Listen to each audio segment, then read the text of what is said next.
Judiciary के ऊपर, law making के ऊपर, सोशल मीडिया को कमेंट करने से बैन कर देना चाहिए। करके दिखा दें। आज के डेट में मुझे नहीं लगता है कि विश्व की किसी एंटिटी के पास यह औकात है कि वो सोशल मीडिया को बैन कर, नहीं कर सकते। वो लॉ पारित कर सकते हैं, वो बैन होगा नहीं, वो आप इन्फोर्स कभी नहीं करो। पॉर्न बैन हो गया क्या देश में? पॉर्न से ज्यादा भयावह काम तो हम सोशल मीडिया पे नहीं कर दे रहे ना। उस पे आपने बैन कर दिया, साइट में उपलब्ध नहीं है क्या? हर जगह उपलब्ध है। और जो मैंने पिछली बार बात कही थी कि यदि कोई जज की कुर्सी पे, कुर्सी आपने देखा है जज कितनी सेक्सी होती है, लाल रंग का वेलवेट, आदमी से बड़ा मतलब ये ऊपर भारत का वो अशोक चिन्ह जो लगा हुआ, वहां बैठकर आदमी जिसने संविधान की रक्षा का दायित्व लिया है, वो ये बात कह कैसे सकता है कि सोशल मीडिया को हम बैन कर देंगे? कितनी अब्सर्ड बात है। तुम फंडामेंटल लॉ, फिर वही बात है कि संविधान उन्होंने पढ़ा ही नहीं है। लगता तो नहीं है कि उन्होंने संविधान पढ़ा है, क्योंकि उनके आधे निर्णय तो होती हैं कि कीनिया के एक जजमेंट में फलाने जज ने ऐसा कहा था।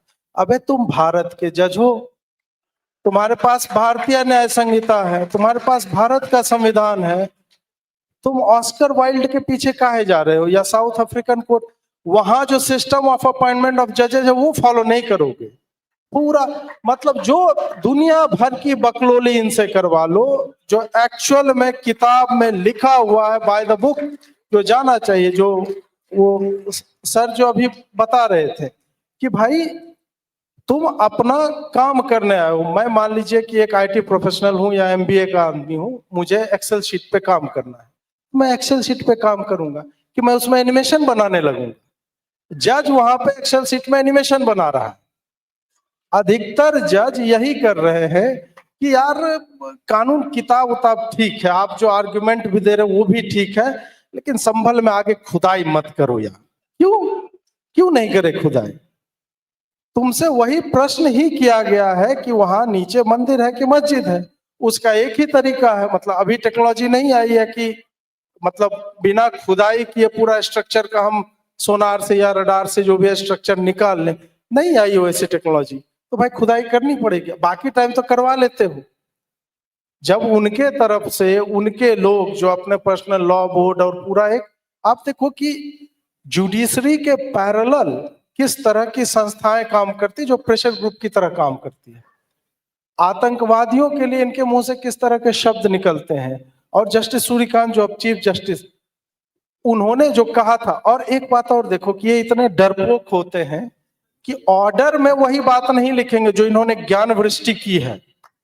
ट्विटर पे पूरा ज्ञान आएगा इनका कि Nupur Sharma tongue has set the whole country on fire. वही सूर्यकांत ऑर्डर में वो नहीं लिखेंगे ज्ञान की बात, क्योंकि उनको पता है ये इनडिफेंसिबल बात है। उनको पता है कि उन्होंने जो है बोला है वो गलत बोला है। मुझे लगता है कि सोशल मीडिया न केवल जुडिशरी के लिए बल्कि किसी भी तंत्र के लिए, जब भी आप, सोशल मीडिया क्या है, एक तरह से इंफॉर्मेशन है, प्रतिक्रियाएं है, विश्लेषण है, समीक्षा है। जो लोएस्ट कॉमन डिनोमिनेटर है वहां से लेकर के highest of the educated bodies और पर्संस जो भी उसको हैंडल कर रहे हैं, वो अपनी एक सारगर्भित बात या फिर एकदम सड़क छाप बात जो भी है, वो एवरेज आउट हो जाता है।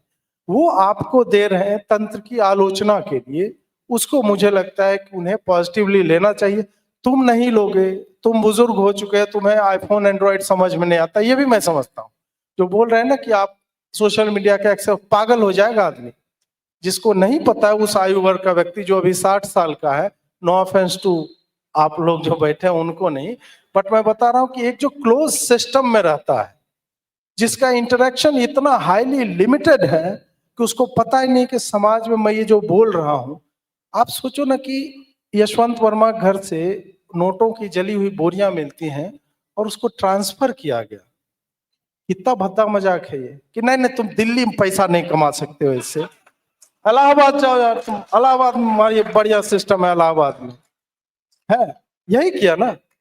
इसी तरह एक और जज साहिबा थी, उन्होंने बोला था स्किन टू स्किन कांटेक्ट नहीं होगा तो उसको मोलेस्टेशन नहीं माना जाएगा। इसी तरह का विचित्र, उनका भी संभवतः ट्रांसफर ही किया गया था। इसी तरह से एक था कि 32 बार चाकू मारा था वॉचमैन में रेप करने के बाद एक लड़की को, और उसको बोला कि नहीं ये रेयरेस्ट ऑफ रेयर नहीं है, महिला जज थी। How do you expect me to not feel that lady जज और द अदर जज वाज कॉम्प्रोमाइज, उसको पैसा दिया गया, कैसे मैं मान लूं यार? पैसा मिल रहा है तो जज देखिए किस बात से गुस्सा है, यशवंत वर्मा से जज समाज गुस्सा होगा कि यार पकड़े गए। उनका क्रोध, उनकी सारी आलोचना इसी बात से हुई कि क्या जज हो यार तुम, एक दो बोरी नोट तुमसे हैंडल नहीं हो पा रहा है यार, है ऐसे तुम बनोगे जज, ऐसे तुम सुप्रीम कोर्ट में तुमको प्रमोट करेंगे? तो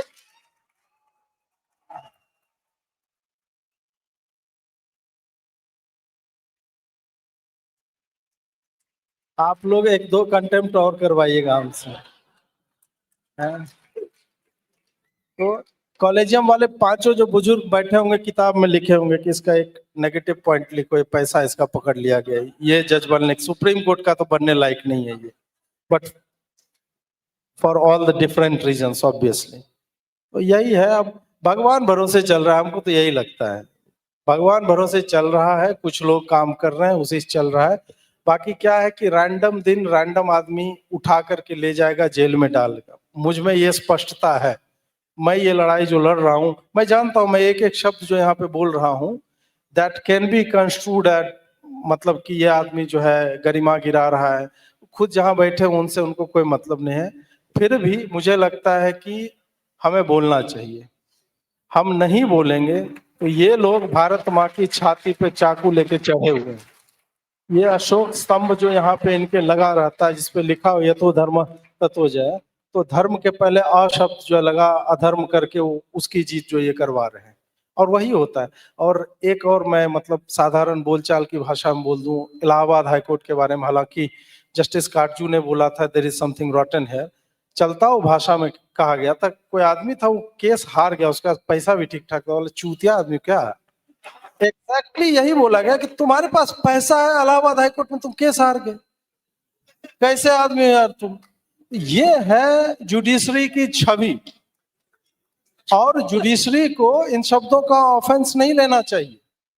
ये तुम्हारी कमाई है, कलेक्टिव कमाई है तुम्हारी, जो तुमने कमाया है।